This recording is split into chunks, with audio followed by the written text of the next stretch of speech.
नमस्कार दोस्तों, पूर्वांचल आईएएस के प्लेटफॉर्म पर आप सभी का स्वागत है। ये हमारा कोर्स एमपीपीएससी का मध्य प्रदेश का इतिहास, इस विषय पर हम चर्चा कर रहे थे। मध्य प्रदेश की प्रमुख घटनाएं और प्रमुख राजवंश, ये जो है पहला यूनिट है हमारे पाठ्यक्रम में। जिस तरह से हमने देखा, इसका तीसरा भाग हमने पिछले सेशन में उस पर चर्चा की थी। यह चौथा भाग इस पूरे चीज में, और यहाँ पर हम अपने इस चर्चा को जारी रखेंगे जो हम मध्य प्रदेश की प्रमुख घटनाएं और प्रमुख राजवंश उस पर चर्चा कर रहे थे। तो ये है सेशन नंबर 4। पूर्वांचल आईएएस सतत शिक्षा के लिए एक उद्यम है डॉक्टर रवि अग्रहरि सर और उनकी टीम का। अन्य ऑनलाइन क्लासेस के लिए आप हमारे ऐप को डाउनलोड कर सकते हैं या फिर आप इस नंबर पर संपर्क कर सकते हैं। तो हम जिस पाठ्यक्रम के हिसाब से पढ़ाई कर रहे हैं वो ये है, जहां पर ये जो पाठ्यक्रम हम देख रहे हैं ये पहला यूनिट है, पहला विषय है। प्राथमिक परीक्षा जो एमपीपीएससी की है उससे का जो पाठ्यक्रम है उसका पहला यूनिट है। उसमें पहला विषय मध्य प्रदेश के इतिहास में प्रमुख घटनाएं और प्रमुख राजवंश, इस विषय पर हम चर्चा कर रहे थे। हम आगे बढ़कर स्वतंत्रता आंदोलन में मध्य प्रदेश का योगदान किस प्रकार से रहा, ये हम इस पर हमने चर्चा शुरू की है। और आगे जाकर हम मध्य प्रदेश की प्रमुख कला और मूर्ति कला उस पर चर्चा शुरू करेंगे।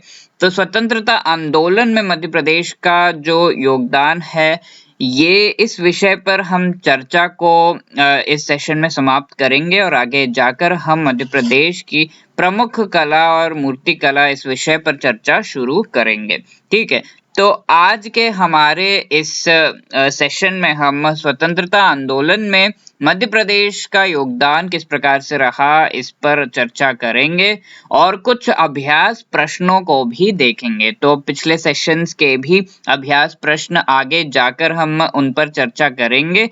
तो ये जो अभ्यास प्रश्न है, ये अभ्यास प्रश्न आपको एक आइडिया देंगे, आपको पता चलेगा कि किस प्रकार के प्रश्न इन विषयों पर पूछे जाते हैं। तो 2-3 प्रश्न आज हम देखेंगे, आगे जाकर और भी ज्यादा प्रश्न डालने की कोशिश हम करेंगे। ठीक है, तो स्वतंत्रता आंदोलन में मध्य प्रदेश के जो आंदोलनकारी थे उनका क्या योगदान रहा, किस प्रकार से वे आगे बढ़े, कौन कौन से उन्होंने संगठन बनाए और कौन कौन से प्रमुख लोग, नेता वगैरह जिन्होंने इस पूरे आंदोलन में अपना योगदान दिया मध्य प्रदेश से, उस पर हम चर्चा करेंगे, जिससे काफी सटीक और सीधे प्रश्न पूछे जा सकते हैं। तो सबसे पहला यहाँ पर है बुंदेला रेबेलियन, यानी कि बुंदेला आंदोलन। तो बुंदेला आंदोलन 1842 में हुआ था और सागर और नर्मदा के जो क्षेत्र हैं वहां पर ये आंदोलन हुआ था। और भूमि राजस्व नीति जो थी अंग्रेजों की, उसके खिलाफ ये आंदोलन किया गया था। यानी कि बुंदेला जो क्षेत्र है यहाँ पर भूमि राजस्व, जिस प्रकार से जितनी भूमि पर वे खेती वगैरह करते थे, उससे संबंधित जो अंग्रेज थे वो उस पर कर लेते थे, पैसे लेते थे, या फिर वो जो है उसका कुछ भाग लेते थे। तो ये चीज जिस प्रकार से वहां के लोगों को नुकसान पहुंचा रही थी, उसके वजह से ये आंदोलन शुरू किया गया था और ये है बुंदेला आंदोलन। इसी प्रकार से दिलन शब्द का विद्रोह, इसके बारे में अगर हम चर्चा करें तो दिलन जो थे, इन्होंने जो ब्रिटिश नीतियां, यानी कि अंग्रेजों की जो नीतियां हैं, हस्तक्षेप है, शोषण है, इसके खिलाफ विद्रोह किया था। सभी उसी के खिलाफ विद्रोह कर रहे थे और इसी प्रकार से दिलन ने भी इसके खिलाफ विद्रोह किया था। और सागर, दमोह, मंडला, जबलपुर आदि प्रांतों में ये विद्रोह काफी ज्यादा चला था। इसी प्रकार से 1800 57 के विद्रोह का मध्य प्रदेश किस प्रकार से भाग बना, ये अगर हम देखें तो 3 जून 1857 को मध्य प्रदेश का सबसे पहला विद्रोह नीमच जगह पर जो है नीमच क्षेत्र में शुरू हुआ था। और ये विद्रोह हम ये कह सकते हैं कि राजपूत जो सैनिक थे उनकी मदद से कर्नल जो यहाँ के सोबर्स थे उन्होंने इस विद्रोह को दबा दिया। तो सबसे पहला विद्रोह 1857 में जो मध्य प्रदेश में शुरू किया गया था अंग्रेज राज के खिलाफ, तो वो नीमच क्षेत्र में हुआ था। और यहाँ पर कर्नल सोबर्स जो थे इनको जो है पूरा का पूरा वहाँ का व्यवस्था देखना था। तो इन्होंने जो राजपूत सैनिक हैं उनकी मदद लेकर इस विद्रोह को पूरी तरह से दबा दिया उस समय। इसी प्रकार से 1857 के विद्रोह के दौरान हम ये कह सकते हैं भोपाल के जो है सिंधिया और नवाब जो है उन्होंने अंग्रेजों का समर्थन किया था। तो ये चीज हम काफी देख सकते हैं जहां पर काफी सारे ऐसे गुट हैं, काफी सारे ऐसे लोग हैं, ऐसे राजा थे उस समय जिन्होंने अंग्रेजों का साथ दिया। तो अंग्रेजों का साथ देने के वजह से इनकी शक्ति और भी ज्यादा बढ़ती गई और आखिरकार इन्होंने 200 साल तक भारत पर राज किया। ठीक है, तो इस प्रकार से हम ये देख सकते हैं सिंधिया नवाब जो भोपाल के क्षेत्र में थे उन्होंने अंग्रेजों का समर्थन किया था उस समय। और सागर में क्रांति की अगर हम बात करें तो वहां पर सूबेदार शेख रमजान जो थे इनके द्वारा की गई थी और दिलमीर खान ये भी इसमें शामिल थे। तो इनके द्वारा सागर क्षेत्र में ये 1857 का विद्रोह जो है वो किया गया था। 1 जुलाई के आसपास वहां पर शुरू हुआ था। इसी प्रकार से भक्तावली और मर्दन सिंह के नेतृत्व में सागर किले पर हमला किया गया था आगे जाकर। ठीक है, तो भोपाल के क्षेत्र के अगर हम बात करें तो भोपाल के पास राहतगढ़ का जो इलाका है वहां पर जो ये क्रांति 1857 की शुरू हुई और ये शुरू हुई अंबापानी इनके नेतृत्व में। ठीक है, तो ये जो है नवाब फाजिल मोहम्मद खान और नवाब आदिल मोहम्मद खान ने भी इसमें जो है भाग लिया था। तो ये था भोपाल के बारे में। इसी प्रकार से दमोह जो क्षेत्र है वहां पर विद्रोह के प्रमुख जो नेता हैं वो हिंडोलिया और इसी प्रकार से किशोर सिंह और जोरावर सिंह इसमें वो शामिल थे। तो दमोह जो क्षेत्र है वहां पर ये नेता शामिल थे। तो ये याद रखने वाली चीज है। और गढ़ा मंडला जो है वहां पर हम ये कह सकते हैं शंकर शाह ने जबलपुर के आसपास के इलाकों में जो है ये विद्रोह शुरू किया था। इसी प्रकार से सादत खान जो थे इन्होंने माहो छावनी के विद्रोह का नेतृत्व इन्होंने किया और अंग्रेजों को वहां पर इन्होंने हराया था।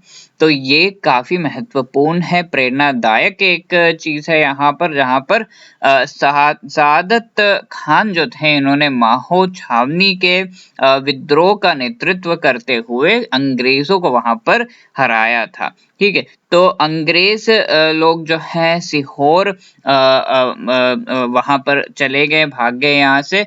और बेगम सिकंदर जो वहां पर थी, भोपाल राज्य की बेगम जो थी उस समय, तो उन्होंने इनकी मदद की थी। तो यहाँ देख सकते हैं कि एक भगा रहा है और दूसरे यहाँ पर मदद कर रहे हैं अंग्रेजों की। तो इस प्रकार से हमारे भारत के कई जो राज्य हैं और राजा हैं उनके बीच ही एकजुटता नहीं थी उस समय, और ये एक बहुत बड़ा कारण रहा जिस चीज का इस्तेमाल करके अंग्रेजों ने यहाँ पर 200 साल तक राज किया। ठीक है, तो कॉलोनल डुरंट जो हैं ये वापस आ गए और ये जो है इस विद्रोह को दबाने में लग गए। और इंदौर क्षेत्र की अगर हम बात करें तो सादत खान और भागीरथ सिलावट और वंश गोपाल जो थे इनके नेतृत्व में यहाँ पर 1 जुलाई 1857 में ये विद्रोह शुरू हुआ अंग्रेजों के खिलाफ। इसी प्रकार से जोखनबाग का जो इलाका है वहाँ जो ग्वालियर के सैनिकों में विद्रोह के लिए उत्साह पैदा किया। वहां पर जिस प्रकार से अंग्रेज मारे गए, तो झांसी का जोखनबाग का जो इलाका वहां पर जिस प्रकार से अंग्रेज मारे गए थे, ये जो खबर यहाँ पर ग्वालियर के सैनिकों को मिली तो उनका उत्साह बढ़ गया और उन्होंने ठान ली कि ये जो है विद्रोह को आगे बढ़ाना है। और जीवाजी राव की दादी बैजबाई ने जो है उज्जैन में रहकर क्रांतिकारियों की मदद की वहां पर। साथ ही साथ यहाँ पर जो है बड़ी संख्या में जीवाजी राव के जो सैनिक हैं वो साथ ही साथ तांत्या टोपे के नेतृत्व में ये लोग अंग्रेजों के खिलाफ जो है आगे बढ़े। तो मध्य प्रदेश जो है यहाँ पर मध्य भारत का बल जो है उसका गठन किया गया था माझ के तहत। तो उनके तहत ये मध्य भारत बल इस संगठन रूपी जो एक ग्रुप था उसका गठन किया गया था माझ के द्वारा।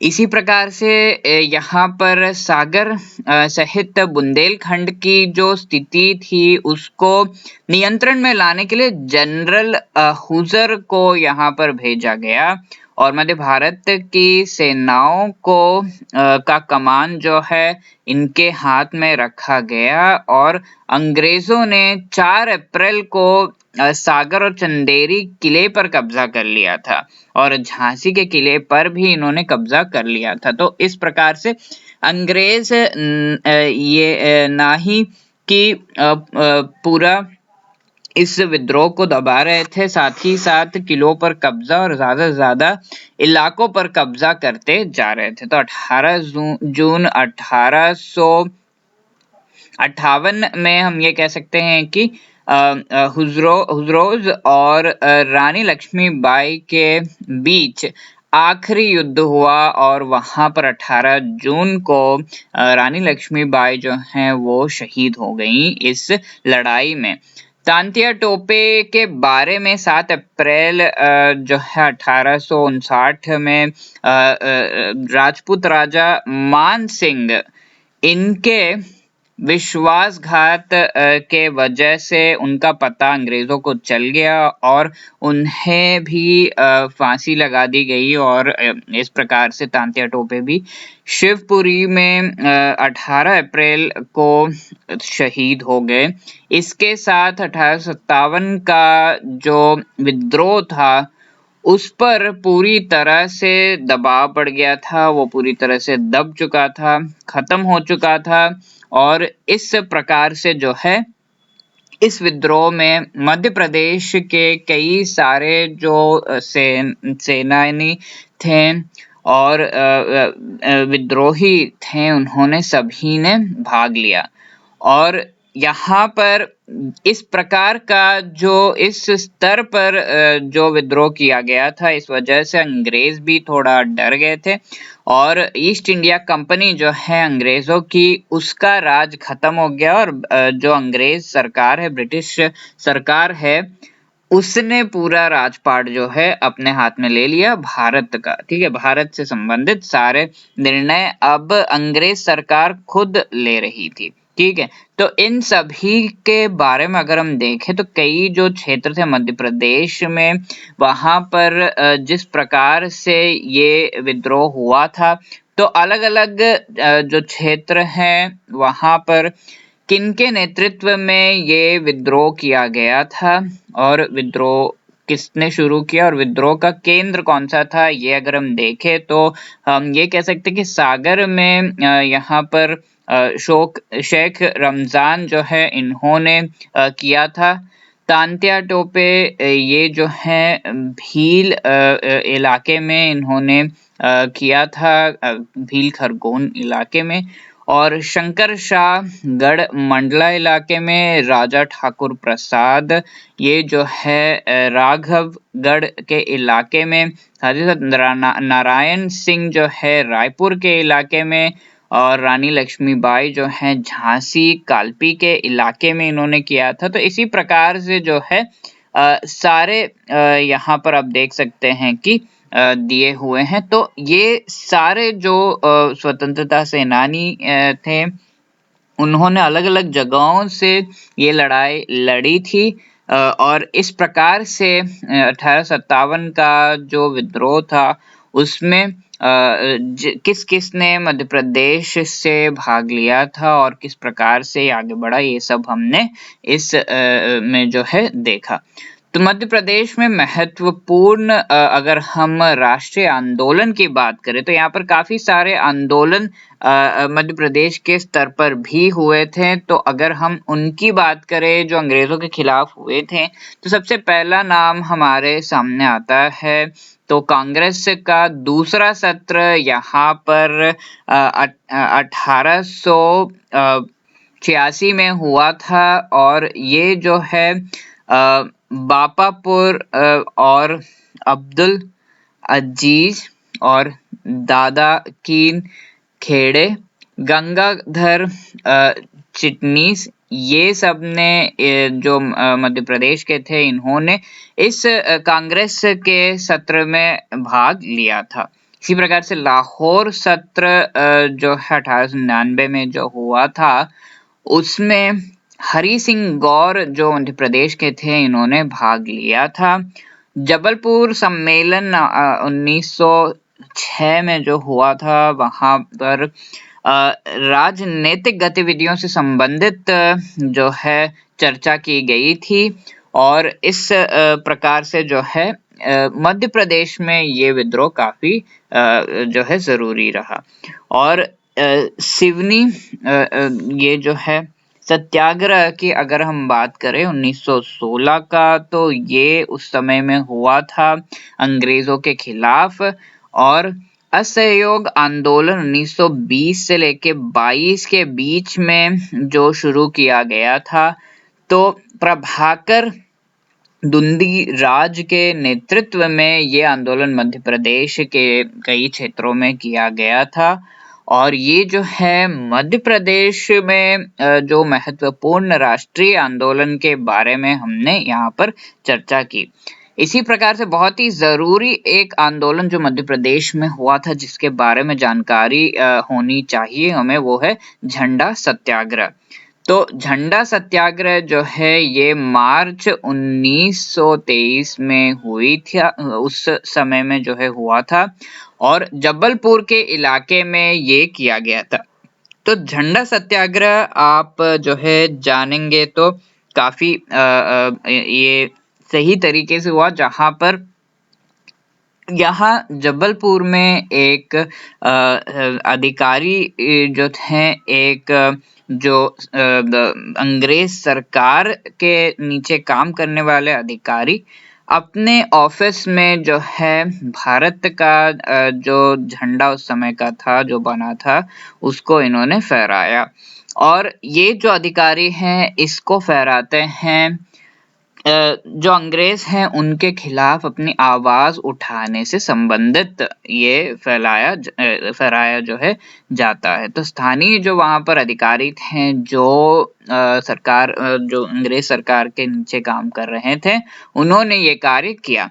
तो अंग्रेज के जो है उपायुक्त वहां पर तिरंगे के को नीचे खींचने से संबंधित उन्होंने जो है अपना ऑर्डर दिया और ये चीज नहीं की गई वहां पर। और आगे जाकर कांग्रेस के जो सदस्य हैं उन्होंने जिस प्रकार से इस तिरंगे को नीचे करने के लिए कहा गया, जो लोग हैं यहाँ पर वो चाहते हैं कि तिरंगा बने और तिरंगा का इस्तेमाल हो और तिरंगा हम फहरा पाएँ।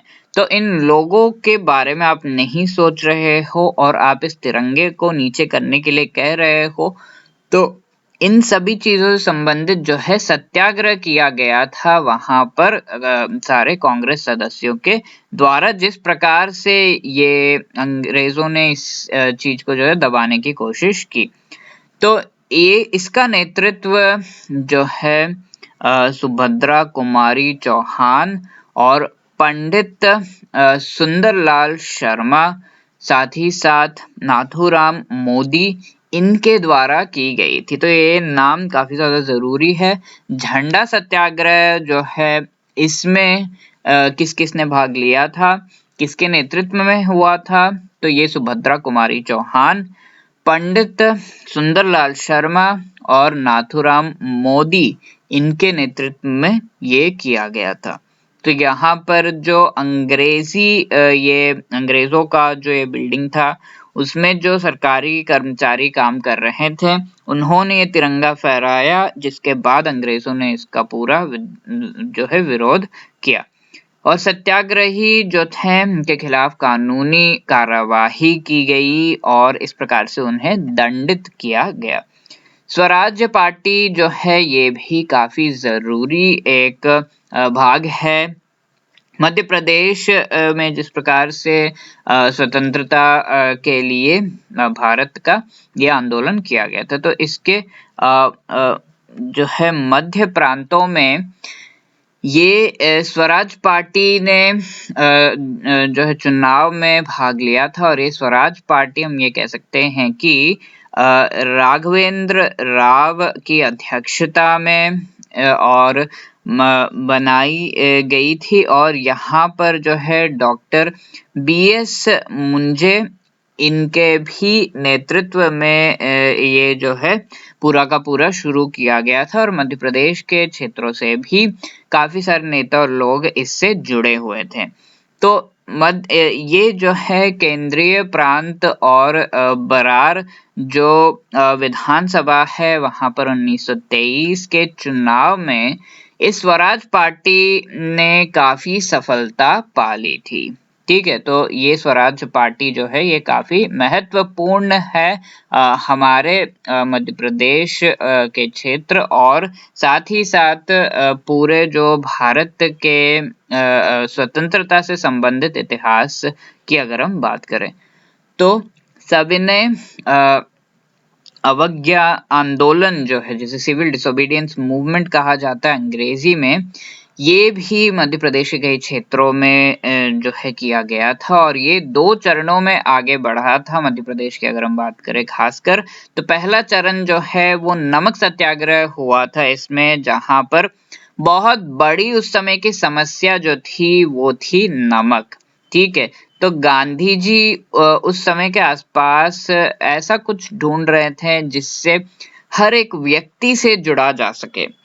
तो पहले इन्होंने जो है खिलाफत जो आंदोलन है इसका शुरुआत किया और खिलाफत आंदोलन के साथ इन्होंने जो है हिंदू, मुसलमान और सभी वर्गों को साथ लेकर अपना आंदोलन को आगे बढ़ाने की इन्होंने कोशिश की।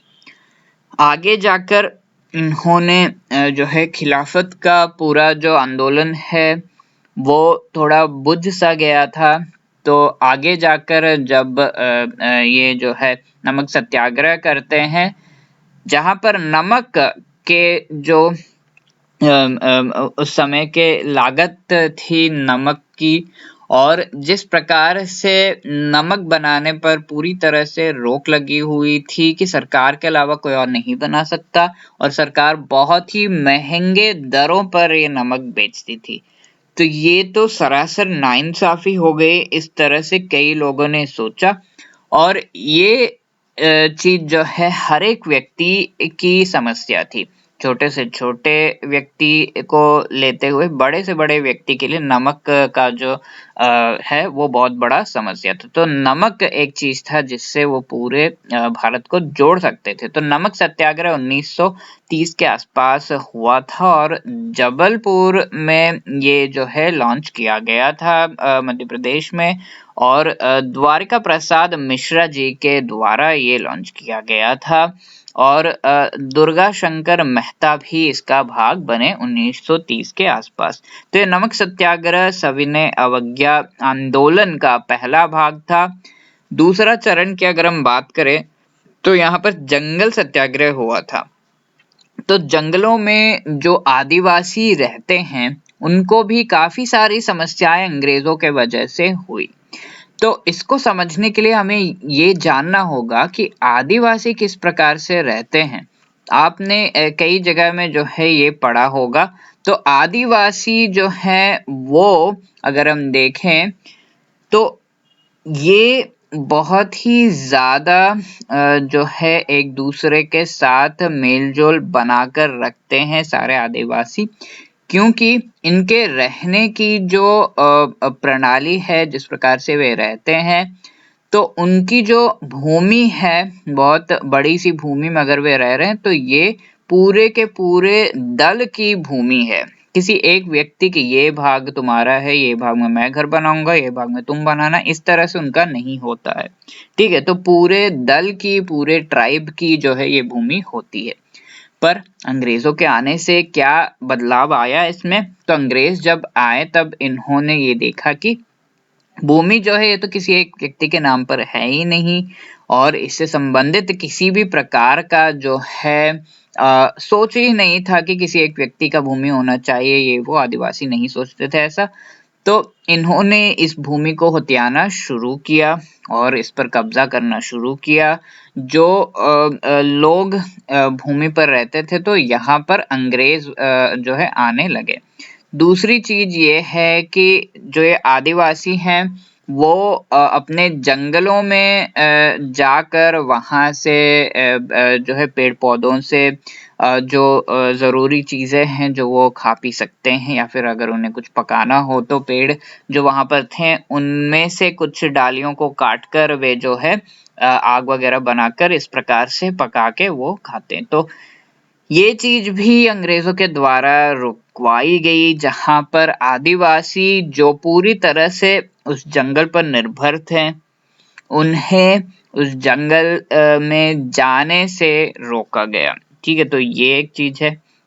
तो जब आदिवासियों को जंगल से संसाधन नहीं मिल रहा है तो ये तो लाजमी है कि वो और कहीं से संसाधन पाने की सोचेंगे। पर आदिवासी कहीं और से संसाधन पाने की सोचें तो बाहर से अगर उन्हें लेना है तो पैसे चाहिए होंगे। पर ये पैसे जो है आदिवासियों के पास नहीं थे, क्योंकि आदिवासी तो आदिवासी हैं, उनके पास पैसे कहाँ से आएंगे।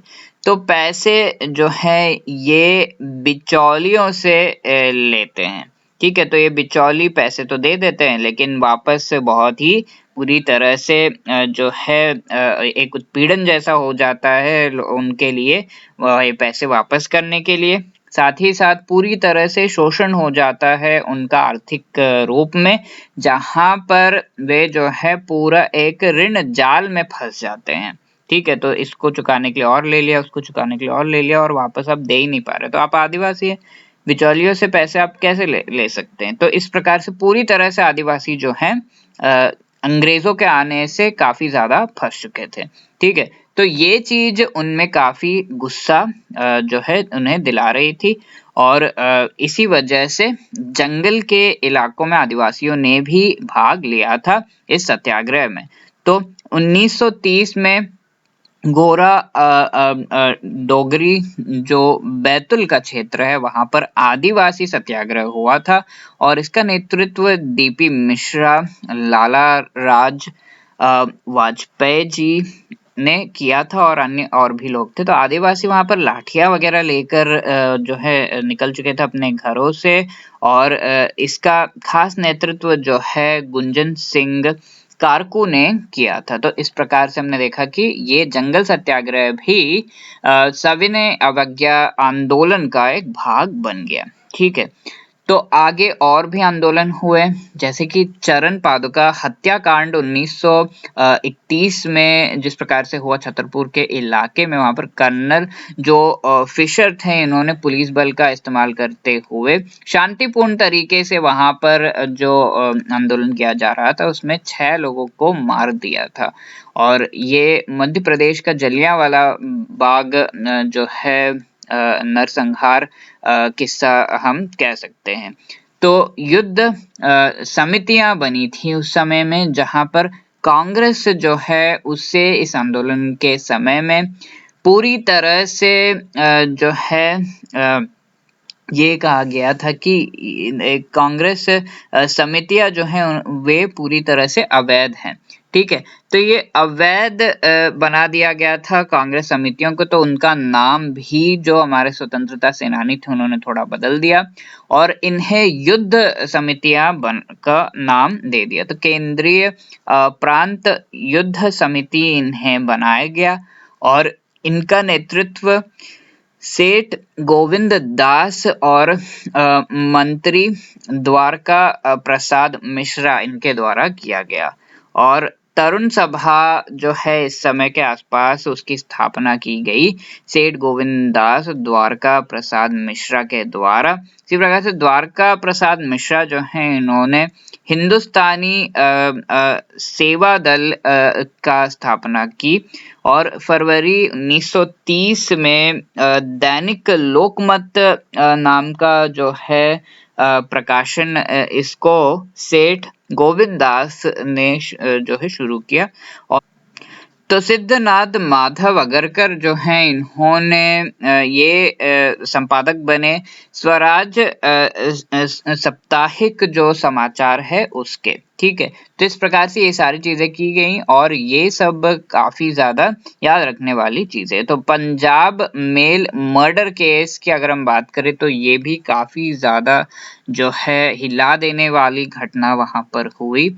और इसमें जो है 1931 के समय में वीर यशवंत सिंह देव नारायण तिवारी और दलपत राव जो हैं ये इन जो है खंडवा रेलवे स्टेशन पर इनके द्वारा हमला किया गया और ये जो है हेक्सल उनकी हत्या की गई। तो अंग्रेज की एक हत्या की गई जिसके लिए इनको आगे जाकर फांसी पर जो है लटका दिया गया और ये शहीद हो गए। तो और एक को जो है काला पानी भेज दिया गया।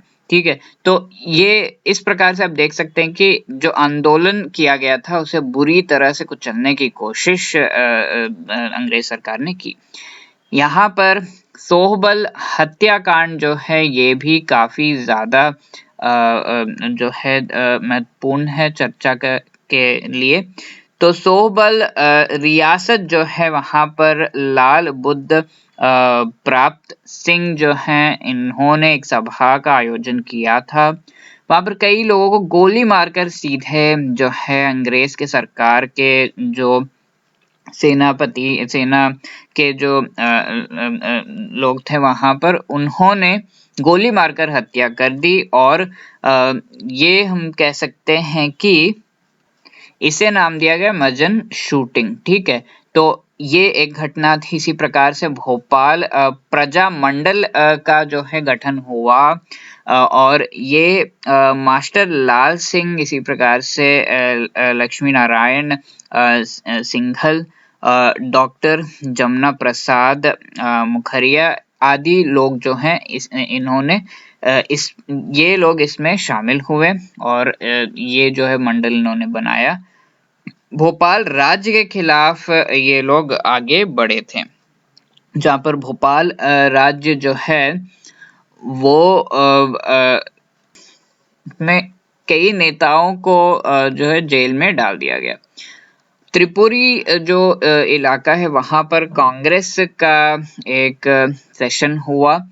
तो ये जो है 92वां कांग्रेसी अधिवेशन था और इसके जो हम कह सकते हैं कि अध्यक्ष सुभाष चंद्र बोस बने थे। ठीक है, इसी प्रकार से व्यक्तिगत सत्याग्रह को भी अंजाम दिया गया और इसमें मध्य प्रदेश की काफी महत्वपूर्ण भूमिका रही। गांधी जी ने ये व्यक्तिगत जो सत्याग्रह है इससे शुरू करने के लिए कहा था, जब पूरा आंदोलन जो सत्याग्रह है उससे लोग एक साथ नहीं कर पा रहे थे अंग्रेज के कई कानूनों के वजह से, और ये व्यक्तिगत सत्याग्रह शुरू किया गया था जहां पर भारत को और भारत की जो सेना है उससे पूरी तरह से विश्व युद्ध के लिए इस्तेमाल किया गया था।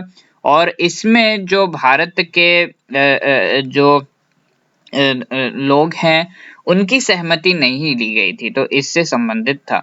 तो जबलपुर में सबसे पहले इस को जो है शुरू किया गया और ये जो है विनोबा भावे इनके द्वारा शुरू किया गया था इस व्यक्तिगत सत्याग्रह को।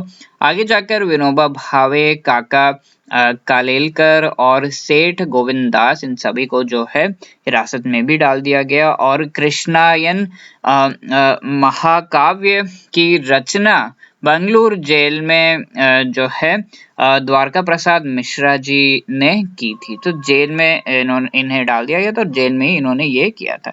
मंडलेश्वर जेल का मामला, ये अगर हम देखें तो स्वतंत्रता सेनानियों को जेल में डाल दिया गया था, पर ये जेल से बाहर भाग आए और इन्होंने एक सभा का आयोजन किया और यहाँ पर इन्हें फिर से जो है हिरासत में ले लिया गया। और ये जो है भोपाल राज्य के खिलाफ भी लोग उठे कि ये भारत संघ के साथ नहीं मिल रहा था, तो भारत संघ के साथ मिल जाए इस चीज के लिए भोपाल राज्य के खिलाफ आगे जाकर ये उठे थे। साथ ही साथ चुनाव भी इस क्षेत्र में हुआ था जिसमें कांग्रेस को काफी बहुमत मिली थी और मुख्यमंत्री जो है रविशंकर शुक्ला यहाँ पर बने 1947 में। और ये सारा जो है इस प्रकार से हमने पूरा का पूरा जो है मध्य प्रदेश ने किस प्रकार से स्वतंत्रता जो युद्ध है, आंदोलन है, उसमें अपना भाग दिया था। तो कुछ अभ्यास प्रश्न देख लेते हैं। तो यहाँ पर निम्नलिखित में से कौन बुंदेल विद्रोह का मुख्य कारण है? तो कौन नहीं, क्या होना चाहिए? तो क्या यहाँ पर बुंदेल विद्रोह का मुख्य कारण है? तो भू राजस्व से संबंधित ये था, नमक का कर से संबंधित ये था, सामाजिक बुराइयों से संबंधित था और राजनीतिक नेतृत्व का अभाव इसका कारण रहा। तो जो भी आपको सही लगता है वो आप मार्क करिए। और इसी प्रकार से अगला ये प्रश्न है, ये विद्रोह के स्थान पर निम्नलिखित, यहाँ पर जो है विद्रोह का स्थान है और विद्रोह का स्थान है और जिस व्यक्ति ने जो है वहां पर नेतृत्व किया था उनका नाम है। तो कौन सा सही तरीके से यहाँ पर जो है मेल किया गया है वो आपको देना है। माफ करिएगा, कौन सा सही तरीके से नहीं किया गया है वो आपको देखना होगा यहाँ पर। तो यहाँ पर शेख रमजान रायपुर में इन्होंने किया था, तांटिया जो है इन्होंने भील खरगोन में किया था, शंकर शाह ने गढ़ मंडला में किया था और राजा ठाकुर प्रसाद ने जो है राघवगढ़ में किया था। तो यहाँ पर हम बात कर रहे हैं 1857 के विद्रोह की। ठीक है, तो ये यहाँ पर लिखना भूलिए। तो 1857 के विद्रोह में जो है कौन सा यहाँ पर गलत है वो आपको ढूंढना है। ठीक है, तो धन्यवाद, शुभकामनाएं। आगे हम और भी जो है विषयों पर चर्चा करेंगे। अगर आपको और भी कोई चीज पूछनी हो तो आप इस नंबर पर संपर्क कर सकते हैं।